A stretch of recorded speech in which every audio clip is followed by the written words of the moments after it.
On the Andy Moore Automotive Group hotline. He was a free agent coming from Detroit over the offseason. In his first year with the Indianapolis Colts, tight end Eric Ebron joins us. Hey, Eric, thanks for the time. How you doing? What's up, man? How are you? Well, where do we start here? Because you're getting a feeling with the coach, a feeling with the coordinator, a feeling with the quarterback. I guess overall, how does it feel to be here in your first season with the Colts so far? I love it. It's fun. Everybody takes, how do I want to say it? Everyone here is, pretty much enjoying themselves through this process, through this transition. And it's been nothing but fun, as far as playing, meetings, getting to know people. So it's been fun, not only for me, but I think for everyone, because it's, like I said, it's a new transition for everyone. So Eric Ebron joining us on the Andy Moore Automotive Group hotline. So, the initial reason you ended up signing here was because of the presence of Andrew Luck, true?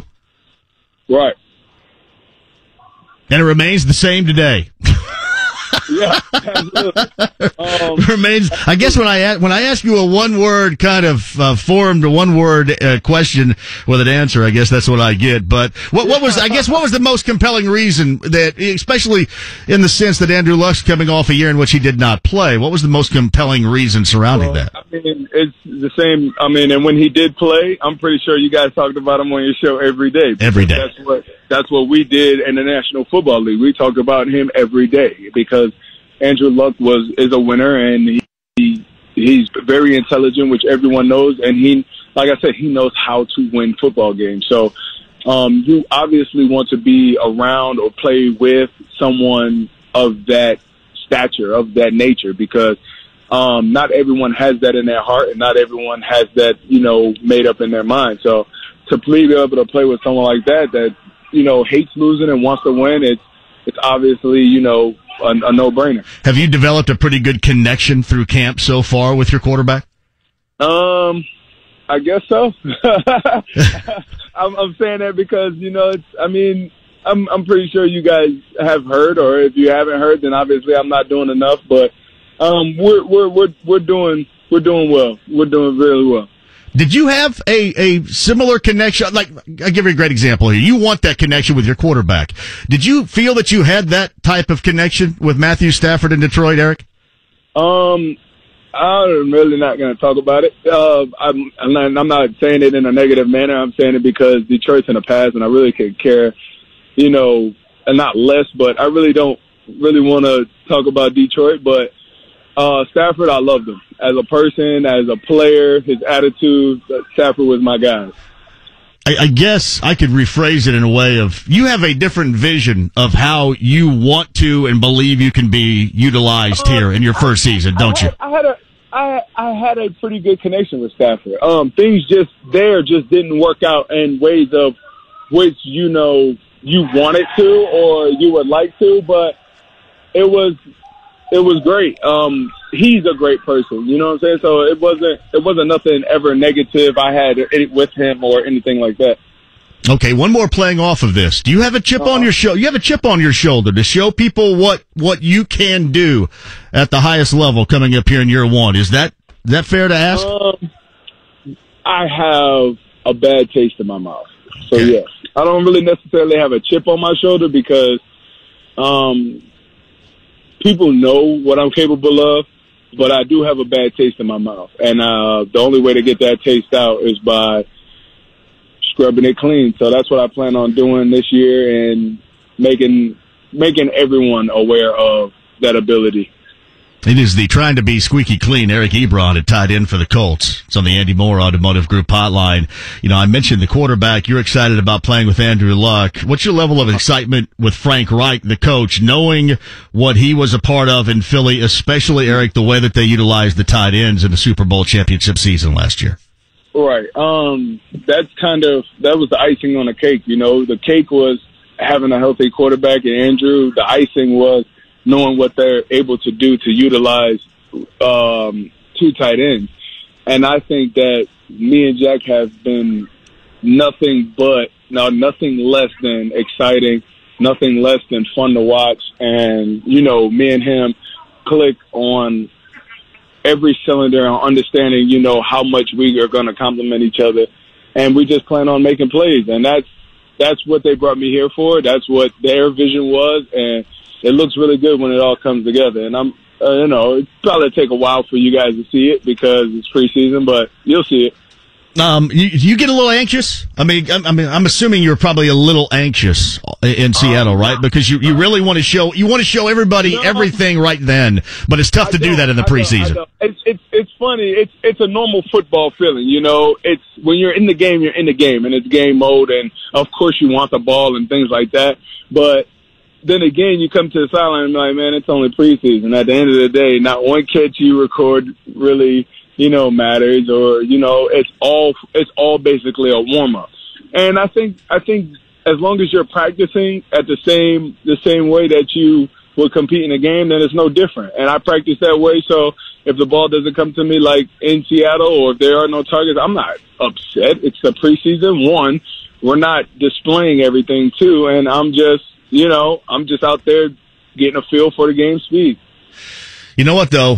Everybody overanalyzes everything in the NFL, no matter what we're talking about, right? Everything's overanalyzed.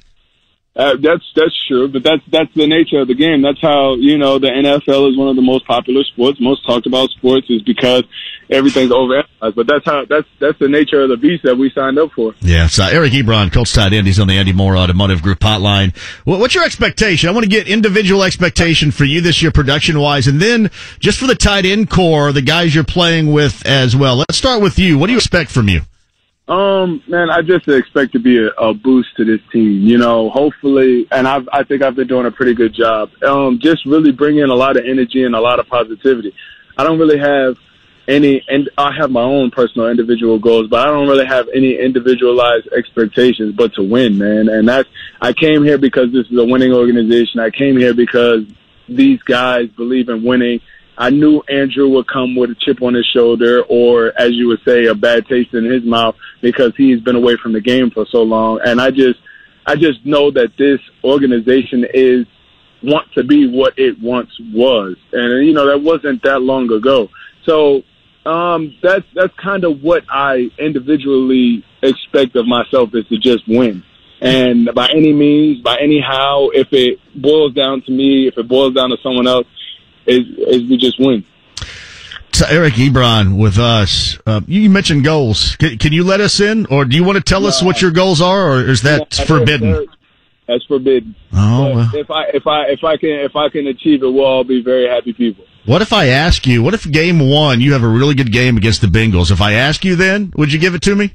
I probably won't. I'll just say I had a really good game. I plan on keeping it going. It's only week one. Week two, I might be absolutely horrible. You're talking negative about me. That's good you brought that up, because you have to be careful on how you answer stuff like that, don't you? Because that'll swing around and come back to haunt you. Very well could, I guess. It's a very humbling game, and as soon as you think you've got it under control, week after week, it could be something different. It's some teams that are having bad years can beat the best team that's having the best year. That's the game we're in. That's the game we play.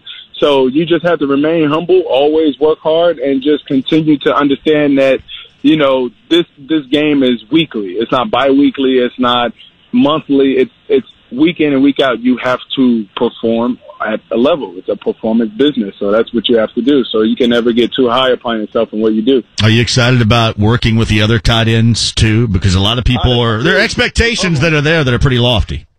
I love it, man. We've been having, I think we've been having the best camp. I'll go out on a limb and say we've been having the best camp out of all of the position groups. Well, you said you were going. They'll probably say something. They'll probably say something about it, but I'll be cocky because I just know what these guys' hearts are, and every one of the tight ends come in and they study their butts off and they train their butts off and they work their butts off. So I just know what we're capable of as a unit, and really this offense for our unit really depends on us. So we attack it every day, and we make sure it's known every day. Eric Ebron joins us. I'm going to, if you don't mind, and you don't have to answer it if you don't want to, I'm going to sneak one more tiny Detroit question in, okay? Just small. Did once Matt Patricia took over, did Quinn or Patricia ever come at you about trying to bring you back, or was that a dead issue on both sides? I've met with them. I've had a conversation, and it kind of just went the way it went, and now I'm in Indianapolis Colts.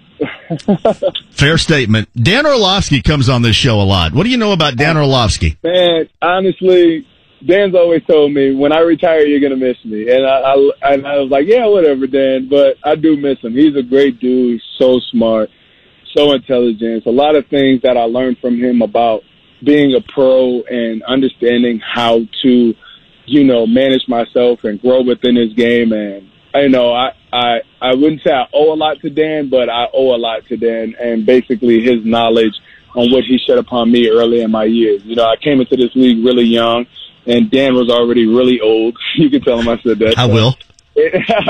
So learning from him was really good for me. Well, Dan comes on often, and even though you don't put expectations on yourself here, or you haven't at least yet, he's put a great deal of expectations on you because of what he believes you can do here. But I told him one of the things that he brought up last week, and this is interesting to me, and I guess I didn't notice.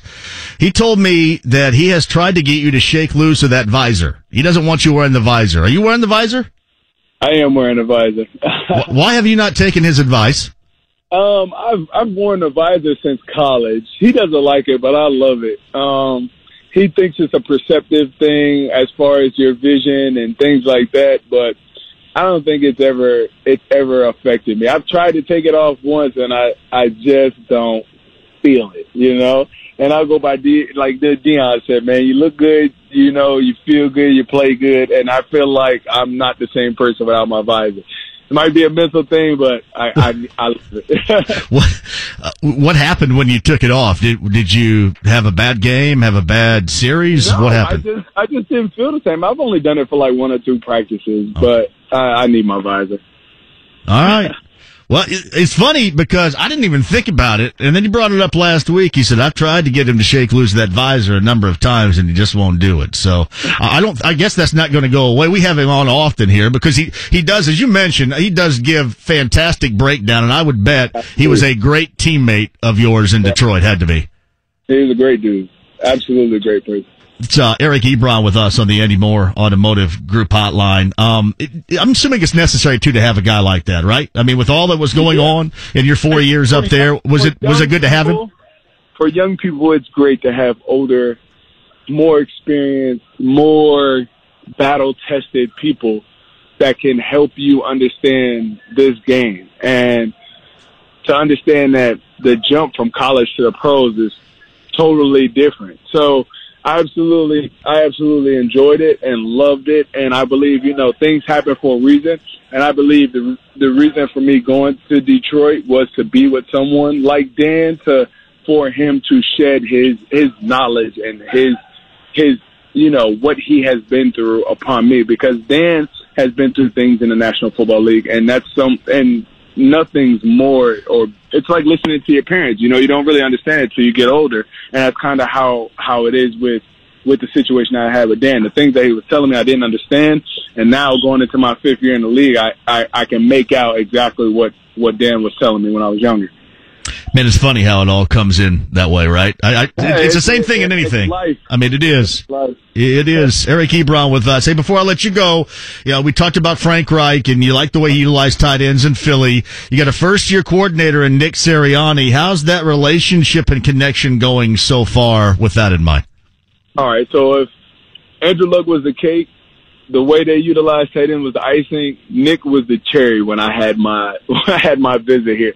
Nick made it known that he wanted to get any and everything out of me that would make me excel to be great. And we've had an discussion about it before I initially made my decision, because I spent that whole day here. And it just, Nick just made it known that, he could raise my game to the next level. And I've had a good friend of mine who had Nick in LA.